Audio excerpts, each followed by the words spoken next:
Game On Magazine is chatting to Danny Lailvaux, a South African motocross racer. Danny, thank you so much for joining us today. How are you? That's no problem. I'm good, thanks. And yourself? I can't complain. Danny, let's get right into it. How did you get involved in motocross? I got involved in motocross when I was about 7 or 8 years old. It was back in 2002. I went to the Rand show with my parents, and I saw a little PW50 at I think it was a Line-X Yamaha stand back then, and I guess I just asked them for the bike, and they said no.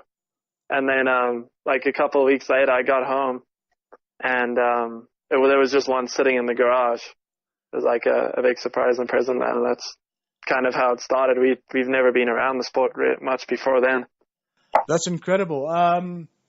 Talking about your parents, obviously they got you involved by buying your first bike. Besides from your parents, who else has supported you along the road? There's been a few people along the way. There hasn't really been any like major sponsors now, but there's been a few people that have helped me over the years. One was a good friend from a while back named Brett Rogers, and he used to train me when I was like 12 years old and help me go to the races and give me tips and stuff like that. Another rider is Daryl Hancock, who kind of did the same thing. And I had a mechanic at one stage that worked at a place called SMD Motorcycles that used to help me out a lot with my bike. And more recently, I just want to give a shout out to Shane Rutherford and Weathered. Helped me out getting my bike ready for this last year because it was in pretty bad condition at the beginning of 2016. Danny, let's talk a little about your role models. Who do you look up to in the sport? When I was younger, I used to look up to Chad Reed a lot. He's been around for a while now. It's amazing that he's still racing. I can say when I was growing up, I used to watch him race Supercross, and now I still do. And he's still one of my favorite riders, someone who never gives up. Another one is Dungy as well. He's always a class act and always respectful, and I always admire someone who's a nice guy as well off the track and treats everyone with respect. What does your training entail? How often are you out on the track training? I haven't been training that much.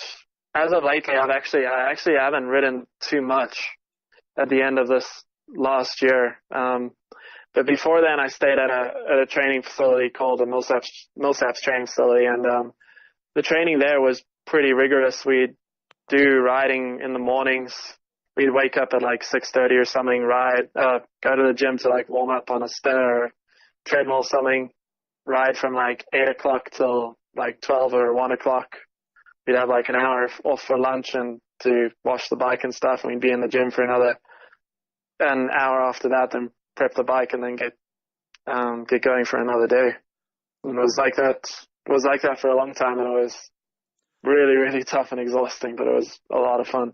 It definitely sounds like it was pretty intensive.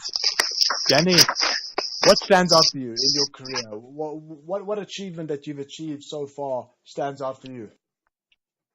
I'd say probably the most fun event I've taken part in is definitely this King of the Whip this past weekend. It was an amazing time. There was such an amazing crowd, and the whole atmosphere of the place was amazing, and I would definitely put that as one of my top moments in the sport.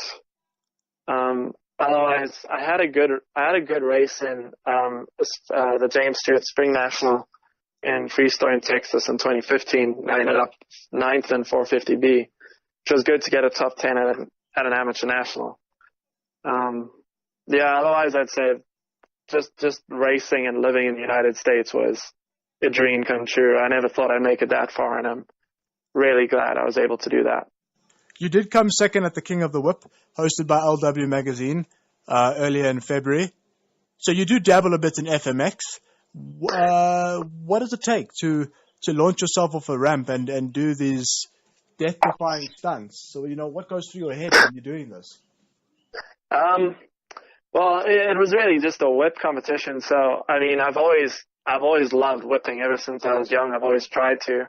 I actually broke my leg when I was 12, just trying to whip, and I came up short sideways, and I broke my leg when I was 12. So that wasn't fun. But ever since then, I've always I always loved it and being, okay at it.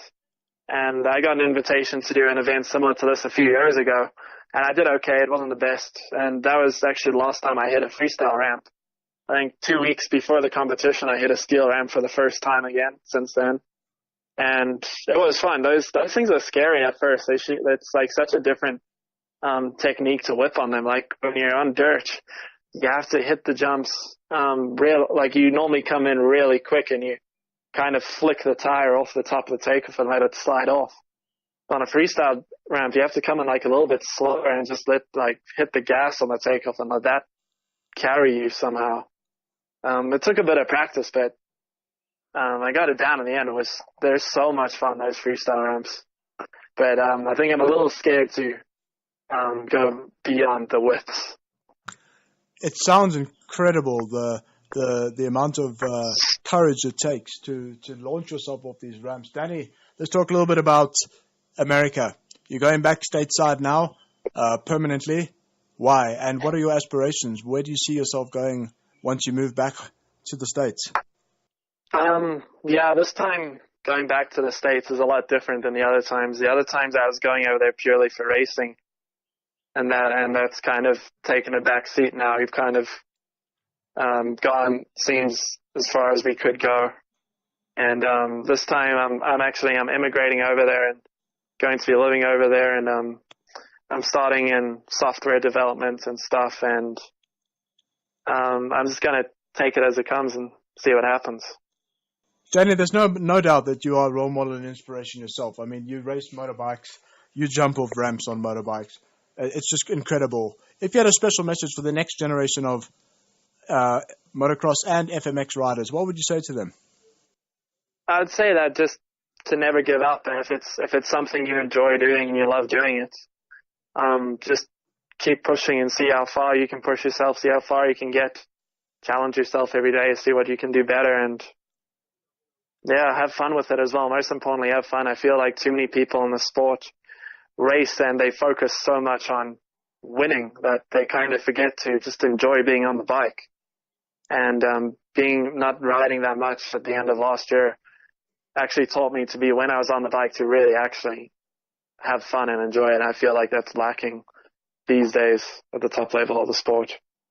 Danny, Gamer Magazine would like to take this opportunity to thank you so much for chatting to us about your motocross and FMX career. We really appreciate your time and wish you all the best in your future endeavors. Thank you so much, guys. It's been a pleasure.